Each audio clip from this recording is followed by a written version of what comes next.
Perkenalkan, saya Siti Rahmi dengan NPM 2140402128. Perkenalkan, nama saya Safarudin dengan NPM 2140402097.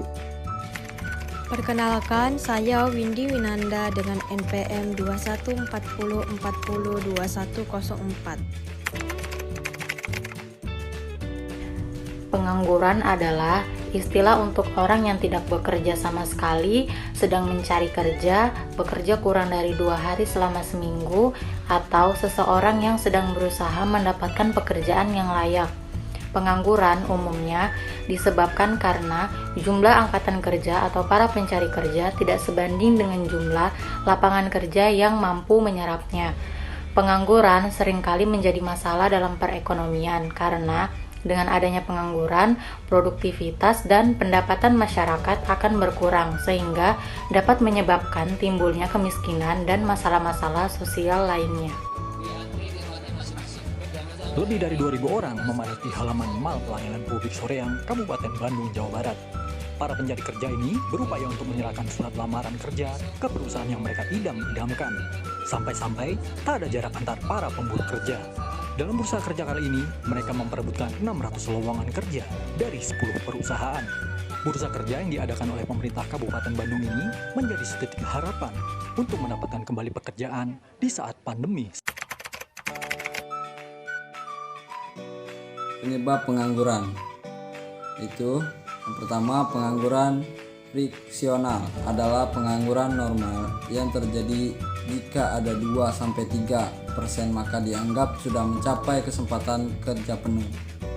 Yang kedua, pengangguran siklikal adalah pengangguran yang terjadi karena merosotnya harga komoditas dari naik turunnya siklus ekonomi sehingga permintaan tenaga kerja lebih rendah daripada penawaran tenaga kerja. Yang ketiga, pengangguran struktural adalah pengangguran karena kemerosotan beberapa faktor produksi sehingga kegiatan produksi menurun dan pekerja diberhentikan. Seperti ini. Terbantu tapi ya itu belum tertib aja. Oh gitu, emang banyak peminatnya gitu? Banyak. Berdesakan? Enggak standar sih. Oh gitu. Kitanya aja yang kurang disiplin. Pernah bekerja sebelumnya atau gimana? Pernah. Tapi kenapa keluar? Karena itu corona. Oh PHK? Iya. Kena PHK Bu? Kena Iya. PHK ya? Berapa tahun nggak kerja? 1 tahun. Dampak pengangguran terhadap ekonomi masyarakat. Tingginya tingkat pengangguran dalam sebuah perekonomian akan mengakibatkan kelesuan ekonomi dan merosotnya tingkat kesejahteraan masyarakat sebagai akibat penurunan pendapatan masyarakat. Dampak pengangguran terhadap ekonomi masyarakat yaitu: yang pertama, pendapatan per kapita orang yang menganggur berarti tidak memiliki penghasilan, sehingga hidupnya akan membebani orang lain yang bekerja.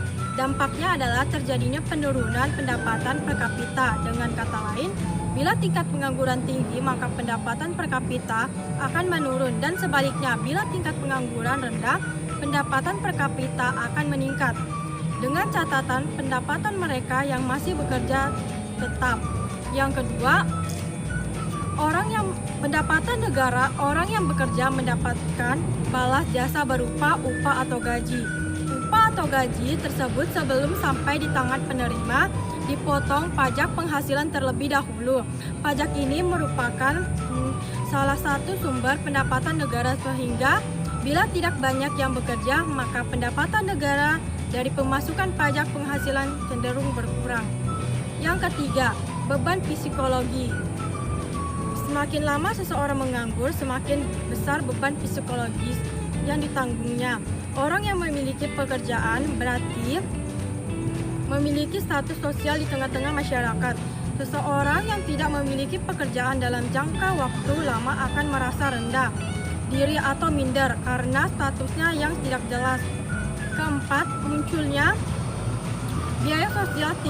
Tingginya tingkat pengangguran akan menimbulkan pengeluaran berupa biaya-biaya sosial seperti biaya pengadaan, penyuluhan, dan biaya keamanan. Sebagai akibat kecenderungan meningkatnya tingkat kriminalitas.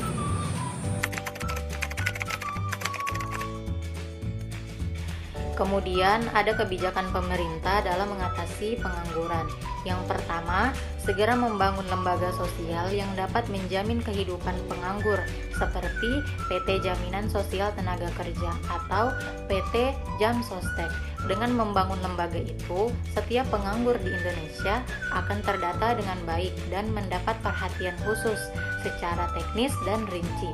Yang kedua, segera menyederhanakan perizinan dan meningkatkan keamanan karena terlalu banyak jenis perizinan yang menghambat investasi baik penanaman modal asing maupun penanaman modal dalam negeri.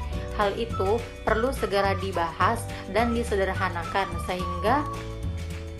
sehingga merangsang pertumbuhan iklim investasi yang kondusif untuk menciptakan lapangan kerja. Yang ketiga, mengembangkan sektor peristiwa dan kebudayaan Indonesia, khususnya daerah-daerah yang belum tergali potensinya, dengan melakukan promosi ke berbagai negara untuk menarik para wisatawan asing, mengundang para investor untuk ikut beradaptasi dalam pembangunan dan pengembangan kepariwisataan dan kebudayaan yang nantinya akan banyak menyerap tenaga kerja daerah setempat.